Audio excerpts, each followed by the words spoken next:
Broadcasting live from a giant triptych of floor-to-ceiling doors that open into nothing on a second floor like a Buster Keaton movie.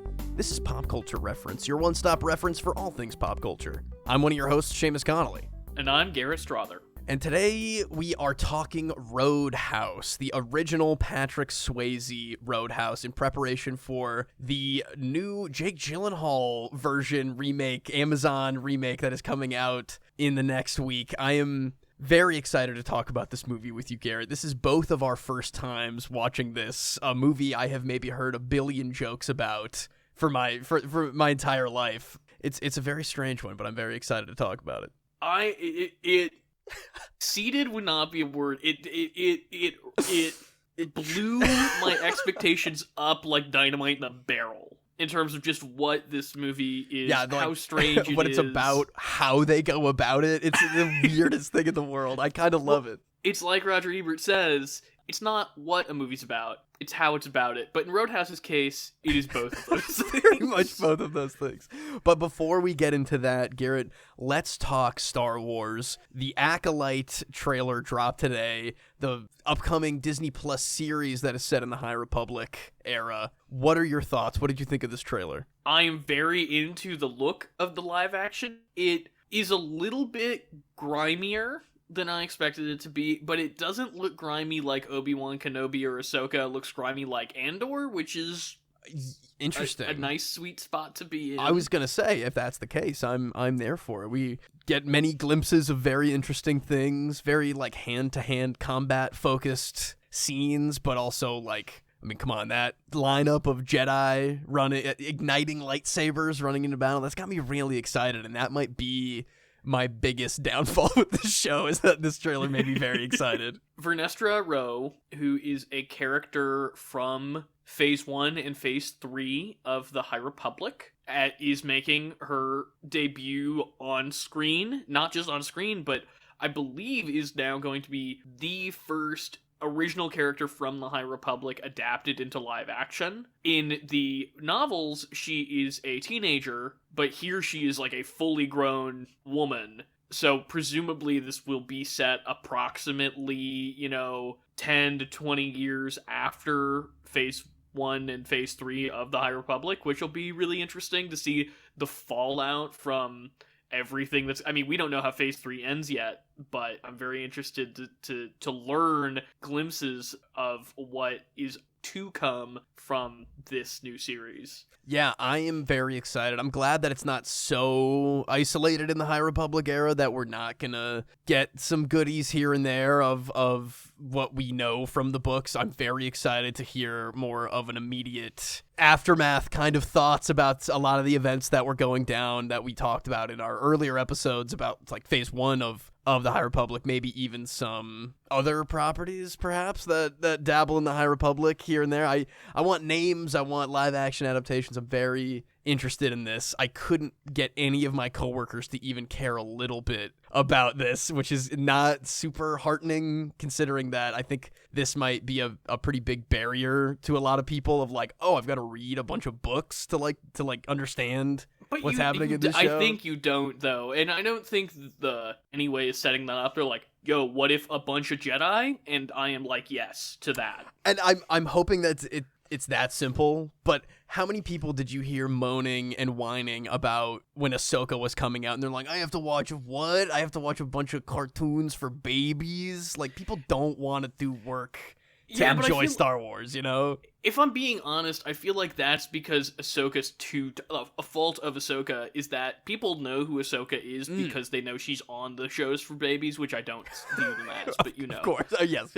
They view that as too tied, it's too intrinsically tied. This is not, I mean, none of the main characters, as far as I'm aware, are characters from the books. Vernestra Rowe is only in one shot of this trailer that I saw. I mean, I guess, I think we know that Wookiee Jedi's name, and it's not Briaga. Yes, so, I did. I had to furiously Google that real quick just to be, to have my hopes dashed, but it's good to know that now and not expect anything. So I think it will really be seemingly accessible to new folks, because Also, there's none of the baggage of the Skywalker saga. Ahsoka, you have to Yes. be like, well, Ahsoka was also Anakin. You have to understand her relationship with Anakin. You have to understand what was going on with her in The Mandalorian and in the Book of Boba Fett and True. And this, I even had friends growing up who were like, I'm not gonna watch all of these Star Wars things, but then really enjoyed something like the Knights of the Old Republic games, or like things that are more in the general galaxy. So I'm hoping that you're right, and that this is going to be a point of entry for people to maybe even be interested, maybe to go back and read the books and get more hype generated for this era that I loved all the stuff in Jedi Survivor, and I these books are phenomenal. I'm glad that they're really leaning into it and not just keeping it on the page. Well, me, as a big High Republic fan already, I have skipped a lot of the middle grade books that feature Vernestra Rowe. Actually, the first High Republic book I read was, I'm going to say it's called Test of Courage. All the middle grade books are kind of interchangeably titled. Yeah, they are. But, which is her first book. So I am very curious about her journey now in a way that I wasn't before. Now, I'm like, oh, do I have to catch up before June and get all my Vernestra Rowe lore in so that I can really appreciate what's going on with her? Not as homework, but because I like that character and I want to be on the same page as her. Well, I mean, it'll also be really fascinating to see, because there's gonna have to be some kind of flashback structure for that character in a show like this. How they're gonna, integrate those scenes from her past in these books, or maybe her past that hasn't been written about yet, and how they're going to reveal some stuff that they'll bridge back into the mainline books later. You know who her master is, Seamus. Who's her master again? That's Stellan Gios, baby. Yes. Oh man, I'm already salivating over the season finale reveal. Immediately pre-credits that they're gonna try to pull on us to rope us in more, and I'm into it. I don't care. I'm all about that. I want to see that bearded face. I want whatever the opposite of the Ahsoka Clone Wars flashbacks. I would like that in this show, please. God, give us that Starlight flashback, man. I want some live action Starlight Beacon. Live action Starlight Beacon would be. That would be a lot crazy to handle, if I'm being honest, but I would love it so much. It would be so intense. Well, I'm very excited about this. I tentatively think that you and I are maybe gonna, despite the fact that we've essentially sworn off doing this, cover this week to week. Oh, I'm already trying to think of a stupid name that we could use every week. Oh, well, you've got 2 months to figure it out, Seamus. Oh, okay. That might just be enough time if I think about it every day. We'll see what happens. But what do you say we get on and roundhouse kick our way into our main segment? Let's do it, mijo.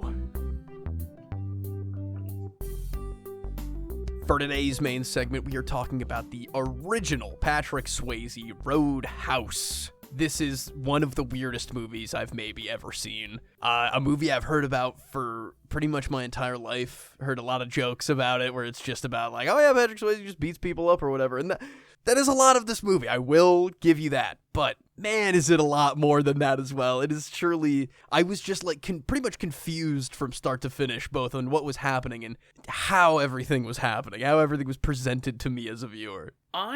And this is going to sound weird, I went into this movie thinking it was going to be the tone of, like, the original Top Gun a little bit. Look at how cool and sweaty these dudes are. We're going to have some light interpersonal drama that comes to a melodramatic head at some point.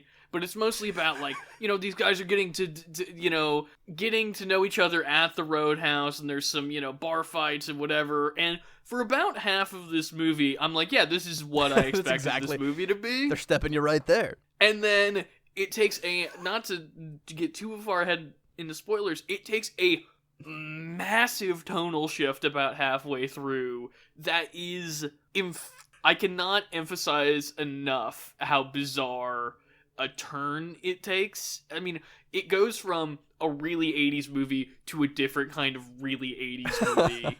It's truly whiplash. I almost wanted, I was trying to watch it again before we recorded this too, but I ended up just like watching everything I could find on YouTube all day of just like how how does this movie stitch together the way that it does? It is so goofy, but at the same time, like, kind of heartbreaking in a weird way. I don't even know how to explain it, and I truly don't know what the remake is going to be like at this point. I have maybe seen half a trailer, maybe a trailer I barely remember, but I'm so confused.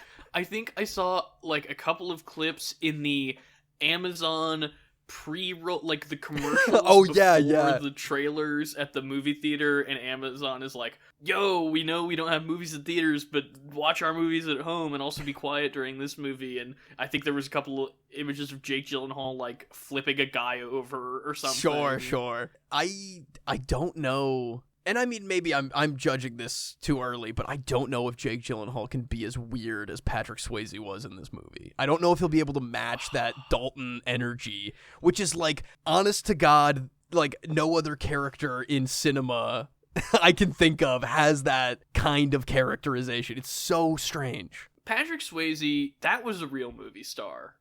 He is just such an interesting actor. Not that he's even a particularly good actor, but that because I think his like line to line reads are weird a lot of the time.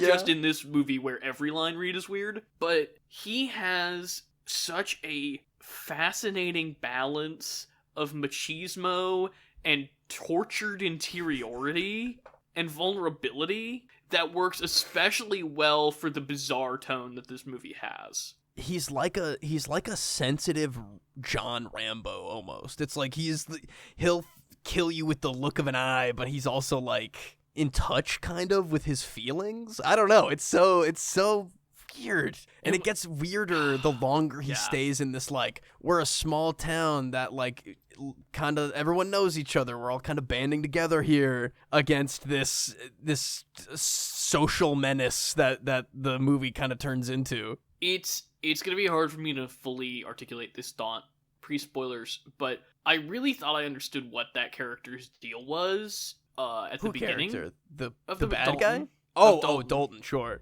At the beginning of the movie, and for that first half of the movie, I'm like, I understand. This is a good screenplay. I understand where this is going in a way. I kept thinking the first half of the movie, I was like, man, they used to just, like, write movies like good movies, and then halfway through it, I was like, never mind. Wait a minute. This movie's written like no other movie. But about half an hour in, before the weird tonal shift, when I was like, oh, this movie is, like, a little bit different than I thought it was going to. I was like, the plot of this movie is not what I expected. I expected it to be, well, one, more about the Roadhouse, but two, I expected that he was going to have some kind of, external character thing that he was working through, which he technically does, but I thought it was going to be more like, well, I wanted to be a champ, like a Rocky thing where it's like I wanted to be a champ boxer or something, right? Like, I thought it was, or I guess that would be more accurately On the Waterfront, whatever. And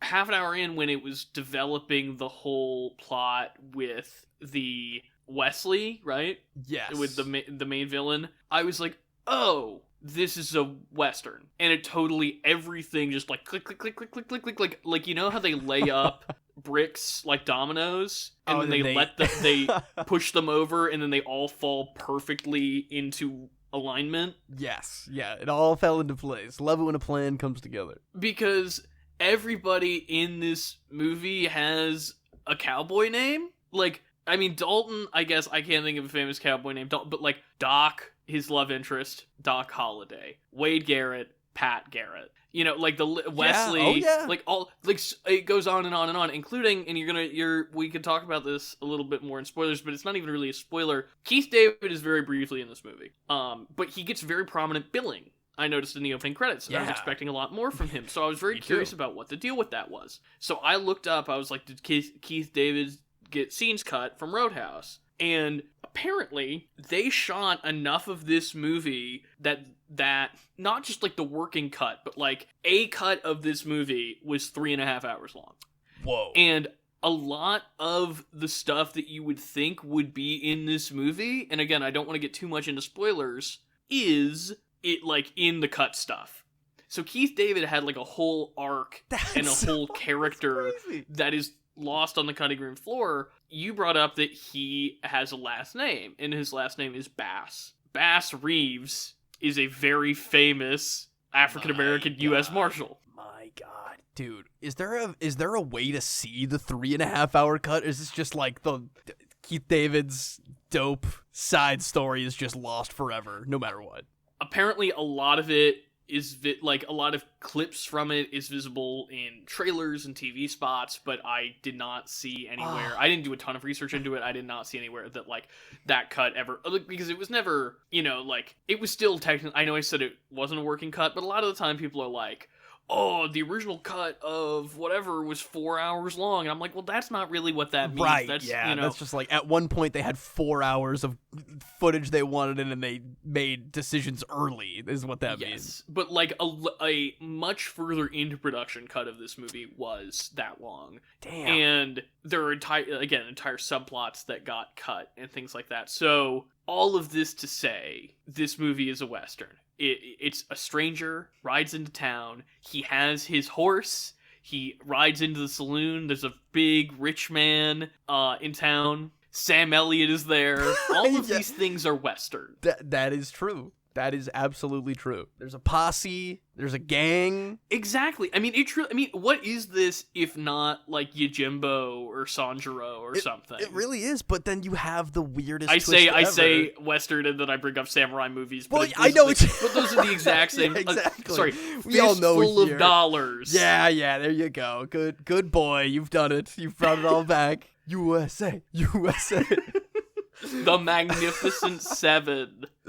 Oh man, but just it's a Western, but a kung fu Western, and that's kind of brings it back a little bit. You have this melee style combat system that most people adhere to in this movie. In the Roadhouse, mostly, there's some knives, a gun is drawn here and there, but that doesn't really come into play until like the end. Otherwise, it's Patrick Swayze kicking ass with his hands and feet. Yeah, I mean. And there's not, honestly, for, again, half of this movie, not really as much violence as I expected there to be. And I was like, again, this is not what I expected this movie to be. and then it all... There's a dam that breaks that we will... I'm very excited to get into spoilers, but we have to save it, Seamus. We have to. We cannot allow people to not experience this the way that Patrick Swayze intended, which is insanely and all at once. Just like we viewed it, Garrett. This is almost better that we watched it separately, too. I feel like we would have been pausing it every 10 minutes if we watched it together, just to be like, what is happening? That would have been the 4-hour cut, is us just watching the 100-minute cut of this movie or whatever it was. Because you and I, this is the first time like we've talked about this at all, and I've been excited to talk about this with you because it is such a bizarre movie. A few things I want to bring up. Dean Cundey shot this, one of the greats, one of like an amazing cinematographer. I think this movie looks pretty awesome, but it's totally a cartoon. It's every light is it's kind of like Top Gun, except Tony Scott has the like everything is like theoretically motivated by the sun in Top Gun, right? Like the sun is just insane. In this movie, everything is motivated by the moon, and the moon is everywhere and the brightest thing you've ever seen. And there's like 5 different lights on Patrick Swayze that are making him glow. Oh, he's glistening pretty much the entire movie. It's very, very obvious how they're lighting him and like spraying him down between action and cut. He could just do that. He could flex his muscles and a little tiny beads of sweat would just appear all over his body. Oh man, there's a couple really choice fight scenes here where he just gets real sweaty, and I'm just like, maybe they just shot this for a long time, but I think they were dumping buckets on this man, I think. Absolutely they were. It's pretty, like, I know we've danced around. I really liked this movie. It's not really what I expected it to be, and I think there are better movies that could be made.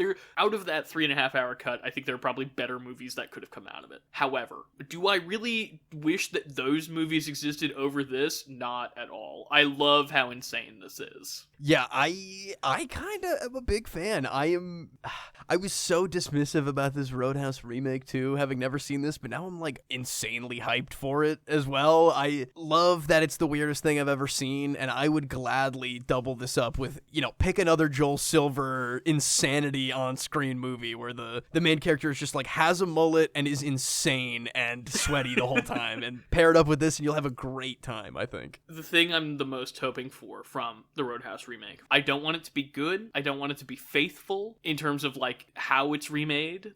I don't need it to be the exact same story or anything. Sure. The thing I care about most is, and I do think this is a duo that have the potential to do it. Can Doug Liman and Jake Gyllenhaal figure out how to recapture the insane tone of this movie? That is top of the wish list. It needs to be as weird or weirder, and it's already a pretty strange like co-lead matchup here, and yeah. I'm hoping, I'm praying. Also, thinking about it now and knowing that Jake Gyllenhaal and Patrick Swayze were in Donnie Darko together, I'm hoping that there's some crossover. I'm hoping that during the shooting of that movie, he was like teenage Jake Gyllenhaal was like, teach me everything you know, Patrick Swayze, please. And he's gonna bring that into whatever this is. Patrick Swayze, his eyes shot up into his head like in Dune, and he saw the future, and he was like, in 20 years, you're gonna be in the Roadhouse remake. Oh, Patrick Swayze had Jake Gyllenhaal put his hand in the box and is like, if you pass this pain test, don't hurt, Seamus. Pain don't hurt. Oh my God, that's what Paul Atreides said in Dune Part 2. I remember now. They should remake. Not even remake. They should re-edit this movie, except the Dune music plays every time Dalton does something messianic. Whenever he kicks really, really high, the sting hits us, and we're like, yeah, that's Dune, baby. Which, I do want to bring up Michael Kamen, who was the composer for this film, and this was made the year after Die Hard. Straight up just reuses some of the music for Die Hard in this movie. Dude. Yeah, it doesn't not fit in there. It's just a little noticeable is all. It's not, I'm not complaining. It's just because the music for Die Hard is great. Oh yes, of course. But even how insane Die Hard is doesn't compare to how insane Roadhouse is. It fits well though, musically. I think even like, and this is maybe this is too much into spoilers, and you could just cut this and tell me if we need to go back. Even by 80s sex scene standards, this sex scene in this movie is bizarre. Yeah. There's the nudity and the intimate nudity specifically is just strange, I will say. Again, Joel Silver is known to be one to be like, hey, let's throw in a weird sex thing, but like this was like earnest and strange. I don't know. This whole movie is earnest and strange, It's very intimate, but also like that. It all looks like it hurts, Seamus. It all looks like it hurts. Pain ain't nothing? No, that we shouldn't. Dalton shouldn't slip that in there. Oh, no, it's just weird, because, again, I think I keep coming back to Top Gun with this movie, which is not to say that they should be anything alike other than the fact that they are quintessentially 80s. And this is so much, like, Top Gun, that sex scene is weird. That's a weird sex scene in Top Gun. Like most 80s sex scenes. Ghost. That's 90s, but Ghost. It was close. Spiritually, Ghost is an 80s movie. Yes, because the 80s didn't really era. end until like 1993. Exactly. Dirty Dancing with Patrick Swayze also. All of these things, there are plenty of weird ones, but this one, it's just their chemistry is really, it is palpable, but it's weird and kind of off-putting. And I don't know, the whole thing is it's emblematic, I think, of the kind of movie that this is, like the kind of weirdness that this movie has, but also worth noting, the sex scene is the turning point in the tone of this movie. Yes.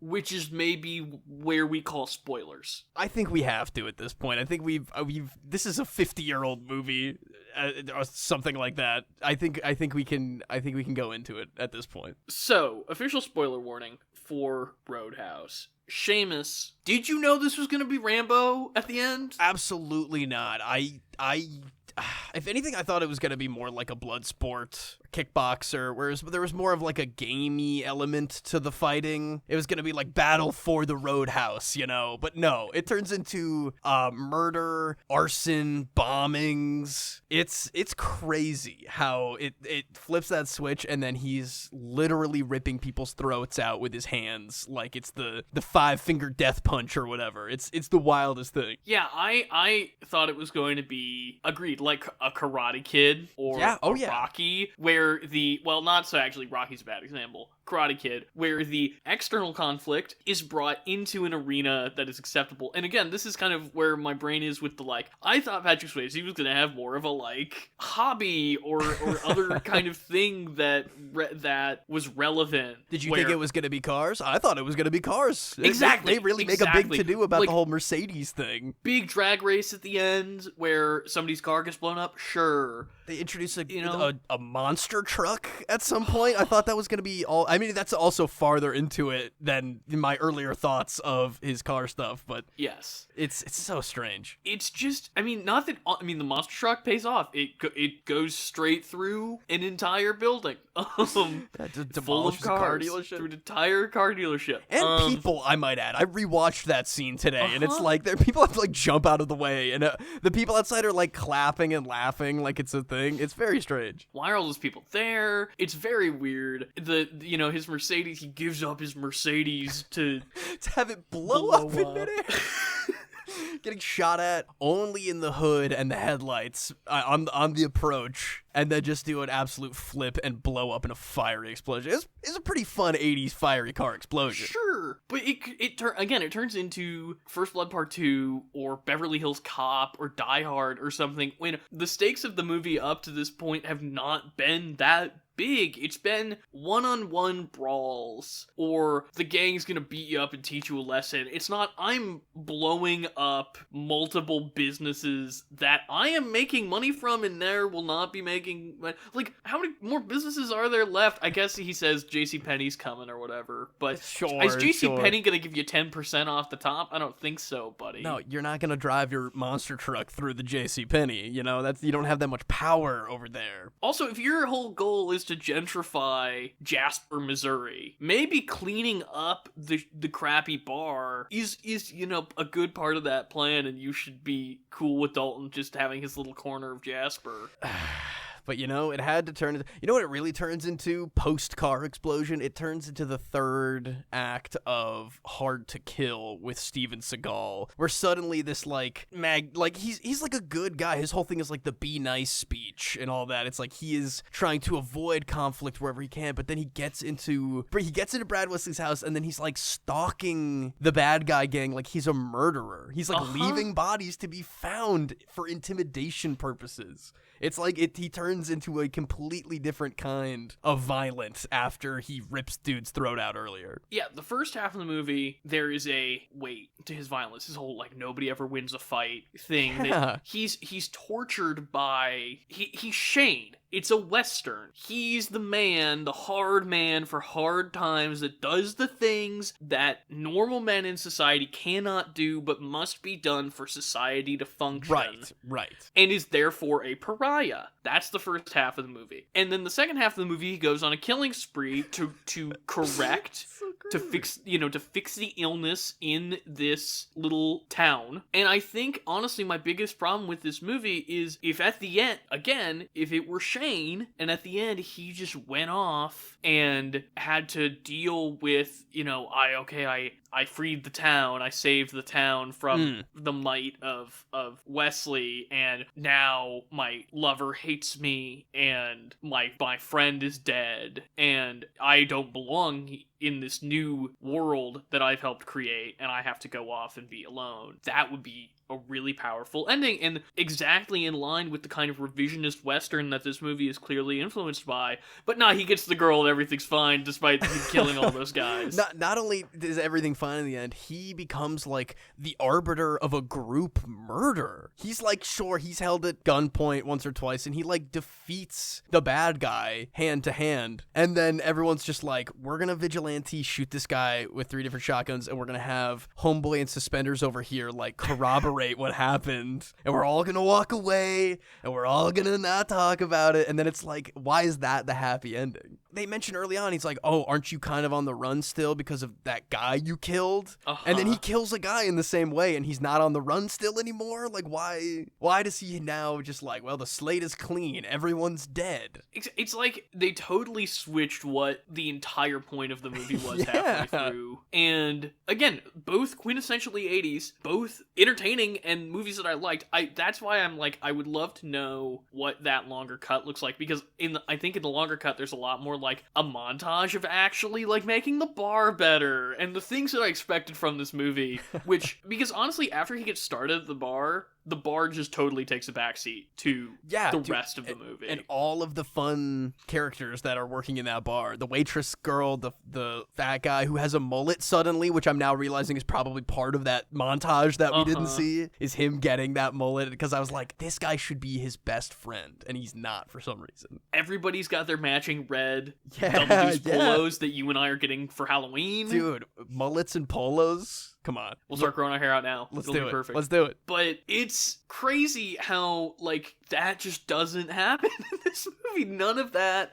It's all in the background. Even the guy who hires him, who owns the bar, doesn't really... I mean, I guess he's the guy who gets the final shot on Wesley at the end. But that doesn't feel as powerful, because like you said, he's like, whatever, he is like, he gives full authority to Dalton, and that's pretty much the last time we see him make any kind of actual decision besides getting bullied by the bad guy. It's not surprising that they would kill Sam Elliott. Like, things like that are not crazy for this movie. It's the fact that how many people die and how theatrically they die.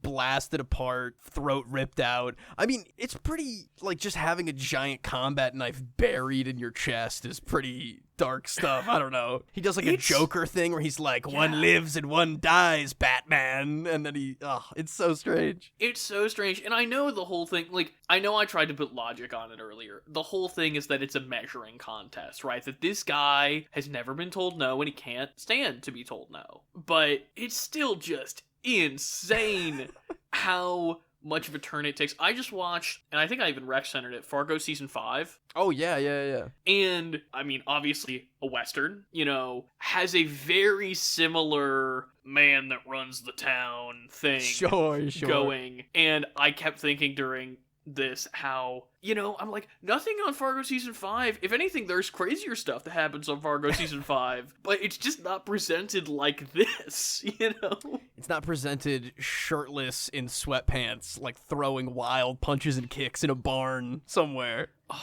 I love his barn apartment. I would live in his barn apartment. $100 a month? Not bad, not bad. What is that? Even now, what is that? Like $400 a month, probably? Yeah, even still, yeah, that's like a solid studio in the countryside. I mean, I love his giant windows that we referenced earlier that I don't know how you would close without killing yourself. Because they swing out. So are there ropes? maybe. He's got like a hook somewhere that he like a pole. That's probably. He probably uses like one of the hay bale hooks. Yeah. You know what else I thought was going to be, after it was cars, I thought it was going to be horses. I was like, oh, he's going to like take care of the horses and like. Because it's a Western and he likes the horses. And also it makes sense because apparently this like, after we get to Sam Elliott showing up, I was like, oh, there's like a John Wick style bouncer society that's like a famous underground community of bouncers that know each other and like have weird things about them. That's something I was trying to parse. Are these bouncers famous because these people that work in the industry have been looking into this and or are they just famous? Are bouncers just famous like celebrities in this universe? I would kind of love that. Aren't there a couple characters that are like, oh, I've heard about you before or whatever? Like, seems like people know who he is, but I guess they're working at the Double that's Deuce. Also the owner going around being like, I hired a new bouncer. He's really going to clean up, the bar and hopefully the town. But how would anyone know about, like, you're on the run for ripping a different guy's throat out? I don't remember who even says that, but... Well, I feel like that's after people have had time to do their research and dig up dirt. I don't know. guess so. I'm giving the movie the benefit of the doubt in that way. But also, I think the real answer is, it's like that because they're like cowboys. It's like that because in a cowboy movie, they're like, oh, we heard of you. Your kind's not welcome in our town. This town ain't big enough for the two of them. They're literally across the little lake from each other. Like, oh, it's so good. I mean, at one point, she literally says, I hear you're the new marshal in town. Yeah, oh my god, yeah. What's more cowboy than dead sprinting and knocking a guy, tackling a man off of his galloping horse as he runs away from a murder scene, you know? Like, that's exactly what it is. I really am impressed by how much of Western it is. It's about manifest destiny. It's about so many different things. And then it just drops so much of it at the end that it bums me out. Again, I like how weird and insane this movie is, but it bums me out because I was digging the modernized Western that it was, and I wish that more of those elements had been held up throughout it. I would love to know, like, what the script evolution looked like. Did it start as that movie that we're talking about, and then slowly studio notes piled on to the third act? Or what? God, like, is that all in the edit? And then whatever happened, like, is that the way it was rewritten? Right? I think it has to. Love to know. I would love to know too. I'm gonna never not think about the lost tapes of Roadhouse now, because there has to be something that keeps him in this town. Like, he has to be best friends with Keith David or something in the longer version. Like, he grows a family at the Double Deuce or something. For God's sake, it almost makes no sense that he stays instead of being like, well, I got another, like Jack Burton. He should be like, I got offered another job in Jacksonville and I'm heading down that way. Sorry, I can't stick around, Doc. I'll see you again sometime, kid. And then, like, just leaving town in Sam Elliott's car or something like that. I like that you brought up Jack Burton, just so you could do that whole riff in your Kurt Russell voice. Did I fully didn't mean to. That's a natural occurrence, apparently. Oh, that's unsettling. I just blacked out. I just woke up right now. Speaking through me. A couple more things that I do want to touch on outside of your Kurt Russell voice. Of course. Are a couple of production design things that I noticed that I thought were really nice touches. One that you and I already talked about before the show, how much head is on the beers at the beginning of the movie as another way to emphasize how terrible of a bar and how terrible of a bartender that the whole situation is. Love that. Love those background details. Another one is showing the sheer excess of Wesley's lifestyle with not one but two pool tables in his front room. And a trophy room that looks like Ace Ventura 2 When Nature Calls. It is the funniest. He's in, what is it? What was the town called again? Jasper. He's in the middle of nowhere, Jasper.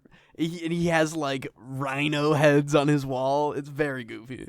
Well, I loved in the trophy room, another part of the trophy room was, I mean, hundreds of pictures that are all pretty much identical of him standing over the dead animal that he killed.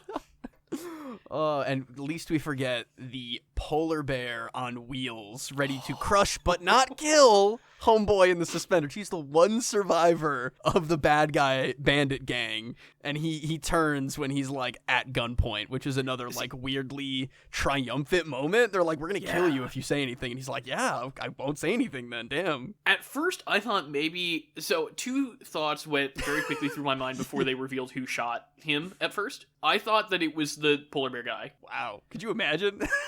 And then I was like, oh no, it's the wife. It's the wife that he beats and is in love with Patrick Swayze, who doesn't get any payoff in this movie, and it should have been the one to kill him. That is, like, my official stance from a writing perspective, is because we know she's in the house. We saw her in the house. So she should calm down and shoot him and save Patrick Swayze's life and be like... Yeah, she should at very least, like, be unlocking the door for the posse to come in with their guns and be like, I'm part of this too. You're saving me and the town and all that kind of...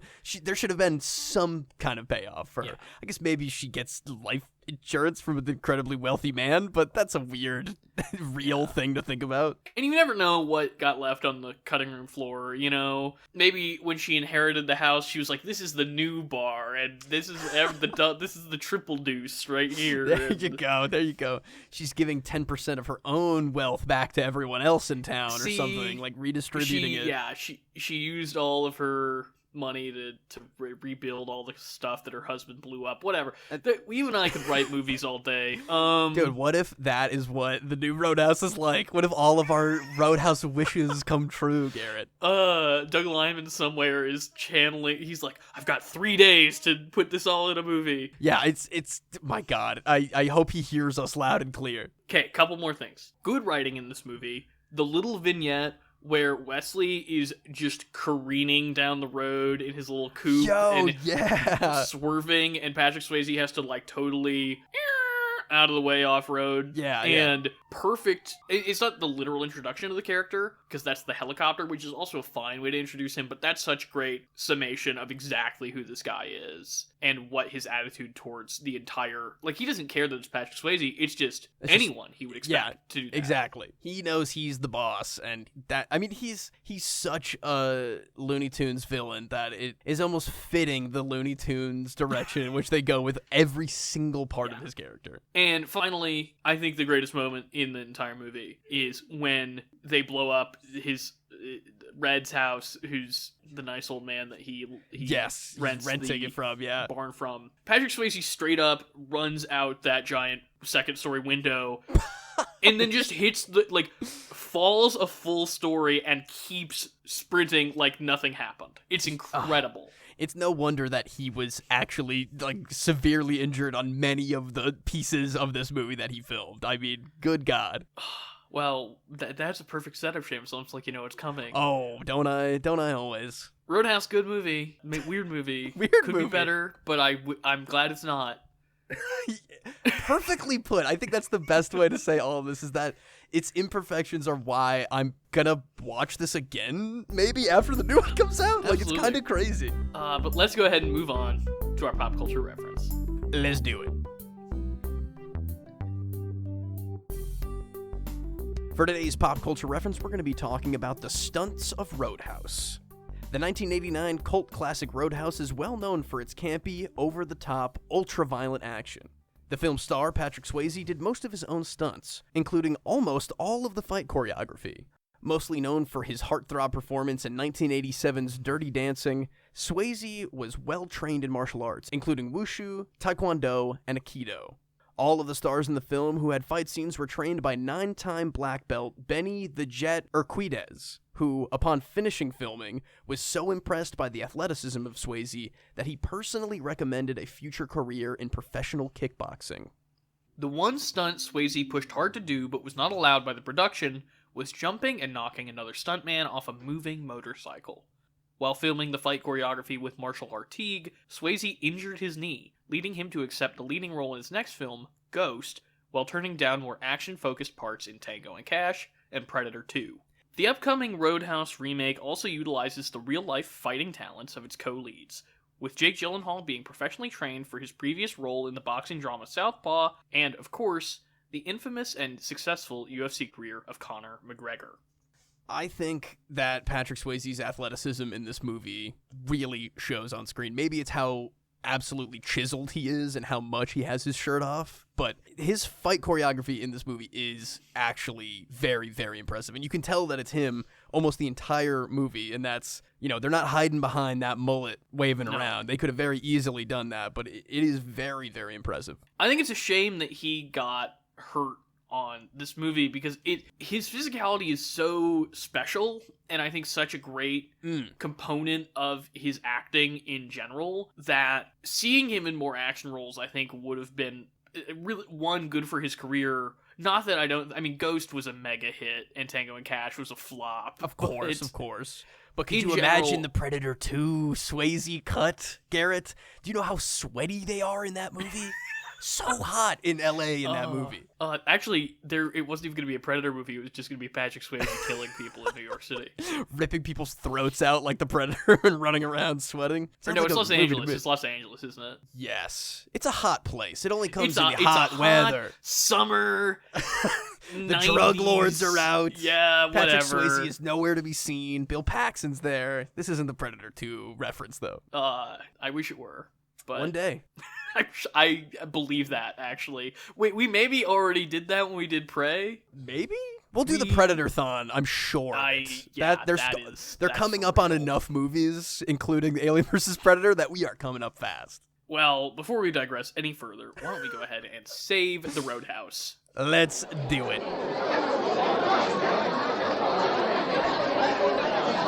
Save the Rec Center! Now it's time to Save the Rec Center, where we give you our weekly recommendations. Garrett, please, what do you got for me this week? I am here to recommend a movie that I didn't have particularly high expectations for, but found myself enjoying quite a lot, which is Jake Johnson's directorial debut on Hulu, Self-Reliance. Also starring Anna Kendrick and everybody that's ever been in a Lonely Island movie.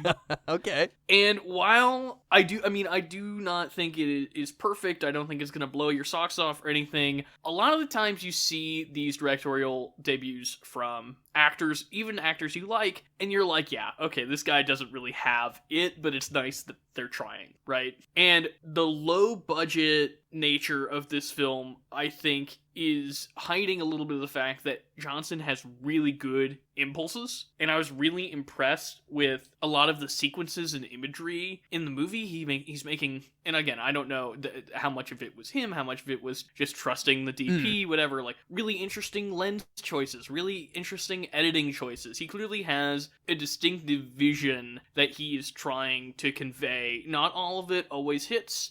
I think the script could have used another pass, but I was really interested in the film. It's about a guy who, after a breakup, decides to do a secret game show. It's kind of like The Game, actually, where he is being hunted for sport, and he has to survive 30 days, and he gets $1 million. That is 100% not what I thought you were going to say about this Jake Johnson movie. Wow. That's what I'm saying. It's kind of... That's crazy. It's clear that he also wrote it. So it's clear that he was really going through some stuff over the pandemic, I would say. It sounds like it, yeah.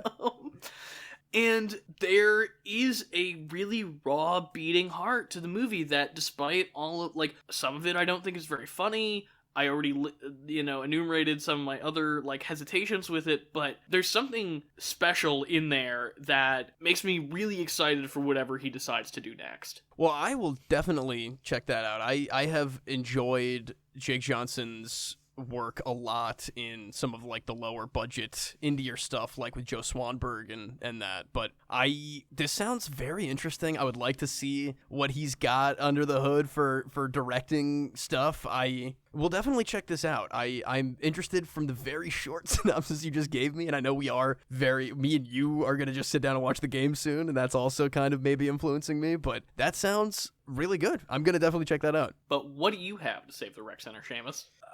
The controversy of the Battlefront Classic Collection means nothing to me, Garrett. It is one of the most fun pieces of Star Wars media that exists, and you can play it right now on your PlayStation 5. I know you bought it. I don't know if you've played it yet, but I spent hours and hours playing that, and a lot of the controversy that I mentioned is about the multiplayer experience and how it was handled by Asper and the server problems that they've had. I've barely touched multiplayer, Garrett. I have been strictly Galactic Conquest story mode. It's been truly a blast to play against nothing but bots, and it feels like it did when I was playing it as a child. It's phenomenal. I'm very happy that it turned out the way it did, and as of recording now, most of the problems that people had about the server connection issues and the dedicated networks that they were being able to or not being able to use, those have all pretty much been handled at this point. So I very much recommend it to anybody that has any nostalgia for that one. Well, I think I've officially heard enough good things about the fixes that I'm not going to return it in my 14-day window, and I will be downloading it, so you and I better hop on sometime. Dude, because yes. I am very excited. I think I've said this every time we've brought it up on the show. I'm very excited to watch those wrist rockets once again. Dude, the wrist rockets are deadly, as you remember them. Plus, something that they included that you don't see often, they got some couch co-op, Garrett. We could just sit down together, split screen the guy. Boy. Okay. So, yes. Now you're talking my language. Misa talking your language, you know. We got it. You can play as Gungans, Garrett. Don't discriminate. Coming soon to an Acolyte near you. Oh, dude. I hope so. But I think that wraps us up for the show this week. If you want to reach us on social media, that's at PCR_podcast on Twitter, Instagram, and TikTok. You can like us on Facebook, subscribe to us on YouTube. Any kind of engagement really helps the show out. Next week, surprisingly, we kind of blindsided ourselves with this one in the best way possible. We are doing the remake of Roadhouse. I could not be more excited somehow to watch this. I didn't care at all until a few days ago, and now I care more than anything else, I think. Also, the kismet of us not knowing Doug Liman had directed the new Roadhouse. We've done 2 Doug Liman movies in the past month. Yeah, this is just a perfect... It's the 7 degrees of Doug Liman. Somehow we have made it back. I'm so happy. And despite the fact that we're not covering Arthur the King, we will be doing the entire next episode in Mark Wahlberg voice. So, no. All right, we gotta get out of here. We gotta end the episode. Oh no, it'll bleed into the next one. Oh Jesus. I'm looking forward to it, guys. See you next week. Adios, mijos.